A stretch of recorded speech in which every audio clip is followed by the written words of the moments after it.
RPG rules. We're going to have a look at interactable objects in this tutorial. So I've selected here the door, one of the standard doors from the Universe Gun QMech prisons, which have this silver door cylinder here, the door controls, which have an interactable script on it. So what we can see here is we've got a box around them. That's the box collider, which is a trigger. And the interactable is an object that sits in there, and when a character goes in there, they get commands added to their command list, which appears in the UI. You know, there are things they can do to the door. So what we've got here is it's a command called activate, which opens or closes the door. That appears in the UI. Has the repel icon, in other words, two arrows going to the right, so it looks like a door opening kind of. And the character will do the use console animation, and it will cause this event to happen, a Unity event here, when that animation is completed. So this is telling the door, this object here, to toggle its animation, and that door's set up with a simple little animation system, the UI animator that I've put together. You could use Unity's built-in animation system or anything else you want, really. I just slung this one together to be nice and compact, kind of. So yeah, that's the basic of interactables. You need to have a trigger. When the character enters the trigger, it adds commands, and the commands will do these things here. The interrupt flag down here basically says, does the command get interrupted by you taking damage or getting knocked back or whatever? Does it interrupt if you move? So let's just watch one of those doors in action now. We'll go to the small prison, take a couple of characters in, skip the cutscene, and when we walk up to this door, the activate command appears with the repel icon. They always appear with that green colour, and do the use console thing, and the door animates open and closed. We're going to go activate again, and the roller door slides down there. Nice and simple. Now, if we can put conditions on these interactions, this is where a bit of gameplay comes in. You've got requirements there. So let's have a quick look at a condition we could use. We've got the stats ones here. Do we have ones for hot wiring yet? I'll just make one in here. Let's say you need a security clearance of 60 or a hot wiring skill of 60 to be able to open this door. It's an encrypted one. So we can make a condition, stat condition. We will call this hot wiring 60. So we're going into the skills system a little bit here, and that's going to work off skills. The hot wiring skill needs to be 60 for you to get through to use this door. So going back to our door, we can now put that into the requirements. We can say in order for this to appear, we need to have hot wiring of 60. And this is doing it at the prefab level, by the way. So this is going to affect every door in the level. So if we have a look at that now, go to the QMech small prison, take Coriolis boy in. Now we can see Princess Antora has a hot wiring skill of 73.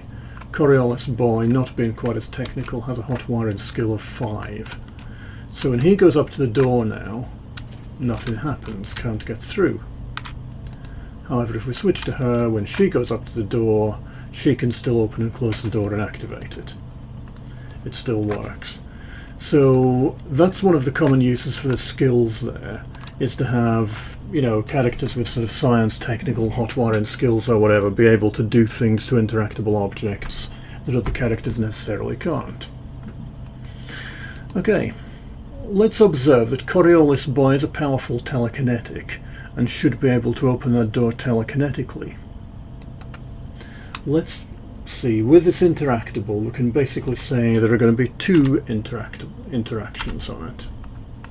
And we've got the activate one there. Close that up. And this one we're going to call TK pick. Open, close the door using TK. The icon, yeah, we'll leave it as is. Animation, we'll get him to do the two-hand twirl. One-handed cast is the one he uses. User effects, we'll give it the Coriolis effect on his right hand, so it looks like he's TK forcing the door. The object effects, we're going to use big explosion effects, energy explosion effects would look nice. FX tint, make it piercing, and that will open the door as well. Say when we do this, it also breaks the door controls, and at the game object level we will set this thing active. We'll turn this off now, so it sort of blows blows them up, and you can't open that door again. Okay, so you could also use this to force a door closed, actually, which would be quite disastrous, potentially. So yeah, we've got TK pick. Oh, I think I overwrote something there. Open, close door using TK. Now we need to have a condition that it only works for him. So let's just go to the door. Let's just put this next to the door since this is a special thing. Or we could go into the power sets telekinesis and put a condition in there.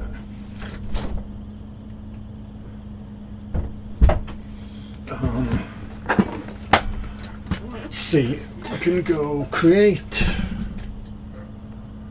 RPG rules, conditions,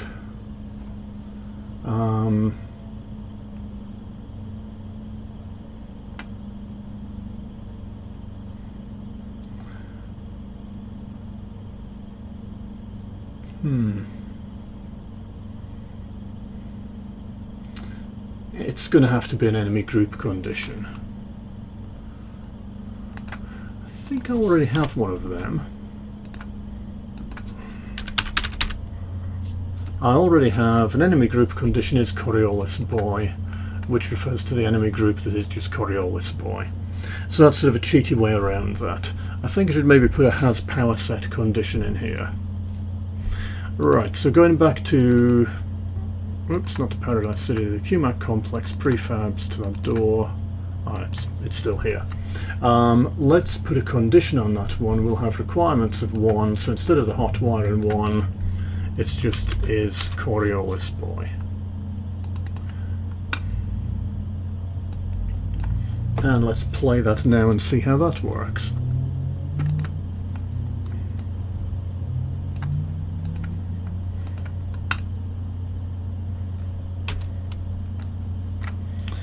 Right, so if Princess Amtora goes there, she gets the activate command to open and close the door. If Coriolis boy goes near it now, get out of flight, he gets TK pick, open and close the door using TK, and there we go. Ah, turning it off wasn't such a great idea, because we didn't get to see the explosion. So what we'll do is we'll go interactable enabled false, so it turns off the interactable component but it leaves the object there. Let's try that again.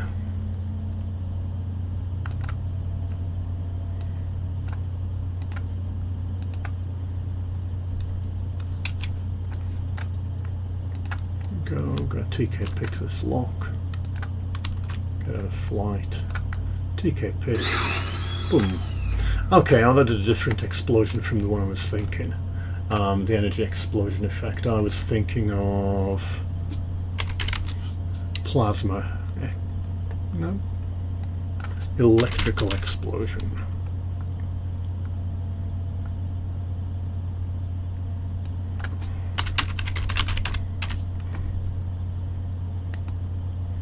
got two cold energy. Yeah, this energy explosion effect, yep.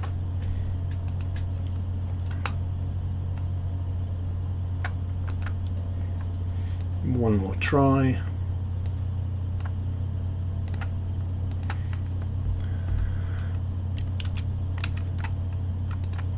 Switch to CB. DK pick. Boom. Yep, there we go. So we saw some little sparks there. It's something we'd still want to tweak, but that's an example of an interactable there. So an interactable, basically the rules are put together what interactions you want, put whatever requirements you want on there. When they get activated, they call a function, how many functions you want through a Unity event, which is really powerful and flexible, and the object has to have a trigger on it of some kind in order for the commands to pop up. And you can see now, yeah, we've blown that door. That one's no longer in effect anymore. Yep, so that's the basics of interactables. If, by the way, just continuing with this door, we decided we want to have a third option where you can just beat through the door completely. To do that, we can take this door component here and we can add a prop to it. And this is going to give it health. So that prop, let's give the door 50 hit points.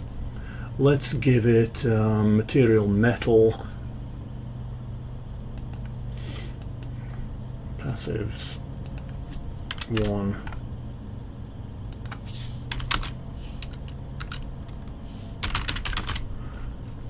Material metal. This is just making it a big solid metal door. And damage stages. Let's say we've got one of them that when it reaches 0 health, it does a fire explosion. So this now opens up a third option for getting through the door for other characters. And the door will actually have a health bar. I'm not too sure if we'll be able to see the health bar because it'll be up in the wall, now that I think about it. But yeah, if we take Stargirl 3000 along, who doesn't have TK, isn't any good at picking locks, she can just select the door now. Boom, boom, boom, boom, boom, and get through it that way. If we now try and open and close the door,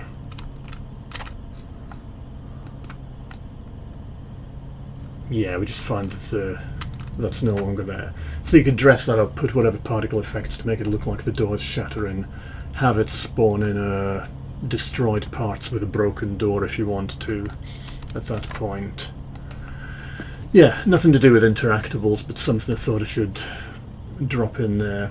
We could also say undamaged, by the way. We're going to take the... Oops. We're going to take the cylinder door and turn its interactable off. So that when we blow up the door, it's no longer got the commands on it.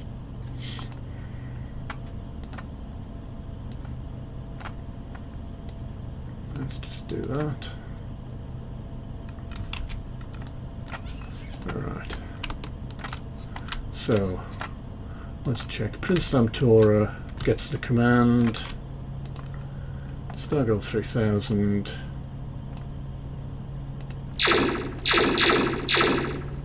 Bashes the door down. Boom. And the door controls are now inactive.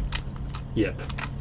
Okay, so that's a quick run through of how interactables work in RPG rules.